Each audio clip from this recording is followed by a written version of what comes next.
ಮಕ್ಕಳೇ, ಎಲ್ಲರೂ ಬಂದಿದ್ದೀರಾ?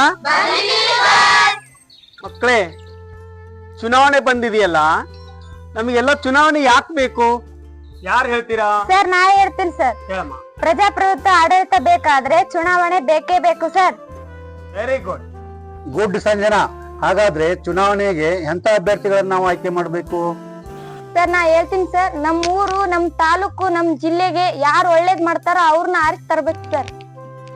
ವೆರಿ ಗುಡ್ ದೀಪಾ, ನೀನು ಒಳ್ಳೆ ಉತ್ತಮ ವ್ಯಕ್ತಿನ ಆರಿಸ್ಬೇಕಂತ ಹೇಳಿದಿ. ನಾವು ವೋಟ್ ಹಾಕ್ಬೇಕಾದ್ರೆ ಆಸೆ ಆಮಿಷಗಳಿಗೆ ಒಳಗಾಗ್ಬೇಕಾ? ಖಂಡಿತ ಇಲ್ಲ ಮೇಡಮ್. ನಾವು ಯಾವುದೇ ಆಸೆ ಆಮಿಷಗಳಿಗೆ ಒಳಗಾಗದೆ ನಿಷ್ಪಕ್ಷಪಾತವಾಗಿ ಒಳ್ಳೆ ಅಭ್ಯರ್ಥಿನ ಆಯ್ಕೆ ಮಾಡ್ಕೋಬೇಕು ಮೇಡಮ್. ಸರಿಯಾಗಿ ಹೇಳಿದೆ ಮಂಜು. ನಾವೆಲ್ಲರೂ ಕಡ್ಡಾಯವಾಗಿ ಮತದಾನ ಮಾಡಬೇಕು, ನಿಜ. ಉತ್ತಮ ಅಭ್ಯರ್ಥಿಯನ್ನು ಆಯ್ಕೆ ಮಾಡಬೇಕು, ನಿಜ.